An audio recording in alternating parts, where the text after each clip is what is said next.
Okay, mayong bunto na usab kanatong tanan Luzon, Visayas, Mindanao, mayong mudto Philippines, mayong mudto world, mayong mudto universe. Ana na pud kita manghigala dinay nga atong tulumanon sa kahanginan CONA Catechesis on Air ug ako lang gihapon kini ang iyong ubos nga alagad Reverendo Padre Edwin Academia Acab. Abino adlaw na usab karon nga Biyernes, pizza 14 na usab kini sa bulan sa Hulyo tuig 2023.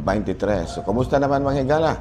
Ang atong mga kaigsuonan usab na sa ato ang mga media platforms, sa atong mga Facebook, dinha sa TV, dinha sa teleradyo sa DYWC. Kumusta na no? Ato di ay nga timbayaon usab og mayong mudto ang ato ang mga ang atong obispo no si Bishop Nolito B. Cortez ug ang tanan nga mga kaobispuhan no. Congratulations di ay no sa atong mga obispo para successful 125th plenary assembly sa ato ang mga kaobispuhan nga didto kini ipahigayon sa Kalibo, Aklan. Oh, congratulations no niya ang ato ang kanhi obispo diri sa ato si Archbishop John Doe, nahimo po siya, napadayon gihapon siya sa iyahang pagka CPCP treasurer. Wala man na siya, murag dugay-dugay naman siguro si Bishop din na, no? Wala ilis-ilis niya pagka CPCP treasurer. Abi no, madayon ta mga igala, ato day nga timbayaon usab og maayong mudto ang atong mga lay ministers, ang atong mga MBG members, ang atong mga sakristan, ang atong mga bata, no? Ay mo kalimot ha, sa akong parokya diri sa Ayungon, mo start na ta sa atong catechesis karong Lunes, no? July 17 kay sa Mayo wala man kay taka full blown atong ang catechesis kay ting klase pa man to. So karon nga medyo wala na klase. Sige na ta, ano, mas maayo kayo alang kaninyong mga bata nga makat-on gyud mo og pangajion. Importante kay na mga ginikanan paapila na inyo ng inyong mga ginikanan ha sa tuwa diri sa Ayungon, pizza 17 ta musugod. Adto na pud ta mo end unya sa August 15. Usa ka bulan nga panudluay may nalamang natutay gamay nga ikapaambit sa ato mga bata. Unya mga katekistas ha, ato pod nga awhagon ang ato mga katekistas diri sa Ayungon, gagmay pa mga grade 6 kaswito naman may namang memorize naman ang mga pangadjion. Amo na nahimong katekista pod no, kuan ba og sa kuan pa na force multipliers sa ato ang mga katekistas. Doon na mga katekistas nga dagko na, pero doon na sila yung mga backup no gagmay nga mga katekists mga junior catechists mga higala no nga ato pod nga gi-acknowledge gyud ang ato mga junior catechists mga bata no nga mao'y nanudlo usab sa ilang isig ka bata kabahin sa pangadyon. May na at least nasugdan nato sa gagmay pa silang bata nanudlo-tudlo na no. Mga kapilya ha, mga chapel leaders, suportado gyud nato, atong suportahan gyud ha ang ato ang mga katekistas no, kinahanglan nga saktos snacks ang mga bata. Panguan ra mo kanang pang singalan ana, pang solicit ra mo, di ba? Sponsor ba ang ato ang mga katekistas, papaisda ko nato mga bata. Unya by family ang sponsoring. No, dool ra mo mga ginika sa mga pamilya nga sa tanaw ninyo medyo kanabitang manggihatagon. Okay, mahatag na sila no. Ako ra po'y magpasabot. Ako ra po'y mag-follow up o pasabot sa ato mga parokyano. Halano ari kita sa ato ang CBCP News, balitang simbahan ining kahaponon, kamuntuhon. CBCP Permanent Council padayong napili no ang nahimong presidente karon na re-elected si Bishop Pablo Virgilio David ug ang Vice President mao si Bishop Milo Hubert Vergara ug napili pagbalik ang ato ang kanhi obispo diri sa Dumaguete si Archbishop John F. Du ug ingon manusab ang ato ang Secretary General si Monsignor Bernardo Pantin. Balita mga higala gikan sa Vatican, mga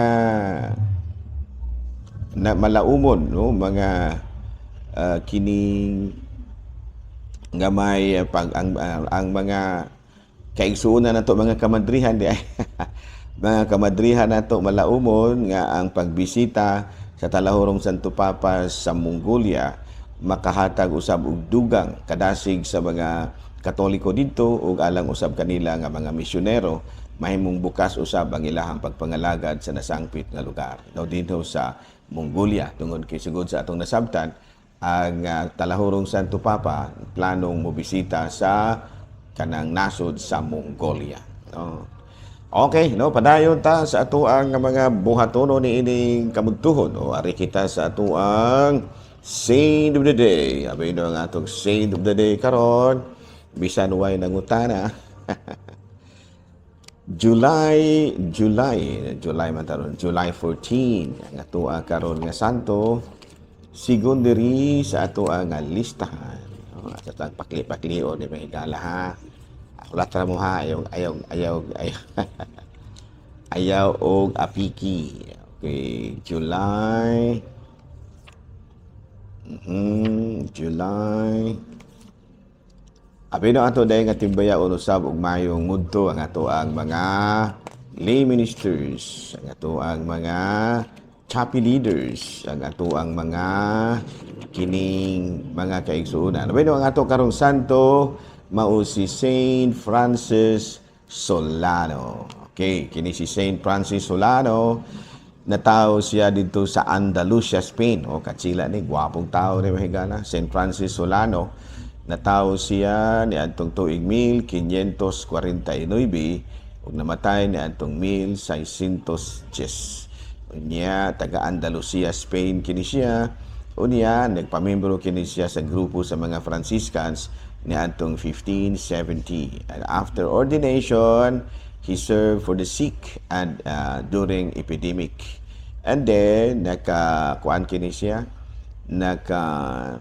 naka-appeal siya sa African missions, no, dito sila sa Latin America, no, dito sa Argentina, Bolivia, Paraguay, ug he joined indigenous people from oppression. No, he defend iyang gidipinsahan ang mga kining mga indigenous people gikan sa panahog-daog. Nya namatay siya ni atong tuig namatay siya dito sa Lima, Peru. Nya na-canonize ni atong 1726. So karong adlaw mahigala gihinumduman na pud nato ang lain na pong patron sa Katolikong simbahan nga mao si Saint Francis Solano or San Francisco Solano. Ala, so ari kita mahigala sa atoa nga catechesis. Catechesis na mahigala. Daw nito mga pangutana. Brother, sa may problema ninyo, utana. Why do ngano man nga ato manggiila si Mama Mary nga Queen of Heaven and Earth. Okay, ato giila si Mama Mary nga inahan sa reyna sa langit ug sa yuta tungod sa daghan kaayong mga teksto sa Biblia nga nagpamatuod niini. Sa libro sa Gipadayag, Kapitulo 12, versikulo 1, unya nagpakita ang usa ka dakong timailhan dito sa langit. May usa ka babae nga nagbistig adlaw ug nagtindog sa bulan ug gikurunahan sa 12 ka mga bituon. O nya kita mga Katoliko ato gyud nga giila ang mao nga kining babae nga nagbistig adlaw ug nagtindog sa bulan nga mao si Mama Mary, no, gikurunahan sa 12 ka mga bituon. And then sa John 12 chapter 18 verse 37 matud pa diri tungod dinhi nangutana si Pilato kaniya, hari ka ba di ay? Ug si Jesus mitubag, nag-ingon ka nga ako hari. Tungod niini natawo ako ug mianhi ako sa kalibutan alang sa usa lamang katuyo nga mao ang pagsaksi sa kamatuoran. Ang anaa sa kamatuoran mamati kanako. Sa to paggiangkon sa atong Ginoong Jesucristo nga siya hari. Tungod kay siya hari man ang iyang mama reyna usab. Oh, na klaro na ha. Sa Mateo kapitulo 21 bersikulo 4 hanggang 5, kini nahitabo aron matuman ang giingon sa mga propeta. Sultihi ang syudad sa Sion, karon moanhi kanimo ang usa ka hari, malumusiya ug magkabayo sa asno ug sa natiniini. Sa ato pa kinsa man tong nagkabayo ug asno? Si Kristo. Kinsa na siyang Kristo? Asi unsa man na siya? Usa siya ka hari ug tungod kay ang iyahang anak hari man siya si Mama Mary usa-usab ka Rayna. Okay, klaro ba? Okay, another question. Father, why do Catholic confess their sins? Nga naman to a priest and not directly to God. No, kung natong basahon sa Mateo Kapitulo 9, versikulo 6, but I want you to know that the Son of Man has the authority on earth to forgive sins. So he said to the paralyzed, get up, take up your mat, and go. So when the crowd saw this, they were filled with awe, and they praised God who had given such authority to man. Sa pagkakita sa mga tao niini nagahadlok sila o gidayon nilang Diyos tungod sa paghatag niya niining gahom ngadto sa mga tao. Dato paghihatag yun sa mga tao sa Diyos ngadto sa tao ang ngadto sa tao. So mao kini ang nadawat usab sa mga apostoles. Unya sa Juan kapitulo 20 bersikulo 21 to 23, again Jesus said, "Peace be with you, and as the Father has sent me, I am sending you." And with that he breathed on them and said, receive the Holy Spirit. If you give anyone sins, they are forgiven. If you do not forgive, they are not forgiven. So sa Juan Kapitulo 20, versikulo 21 at 23, Jesus na kanayon. Sa gihapon, Jesus miingon, ang Ginoo ang kalinaw maana ang kaninyo. Sa mga gipadala ako sa amahan, ako usab nagpadala kaninyo. Ug diha giinya siyang gihuipan o giingnan. Dawatan ninyo ang Espiritu Santo. Kung pasayloon ninyo ang sala sa mga tao, gipasaylo kini. Kung ang mga sala dili ninyo pasayloon, dili usab kini pasayloon.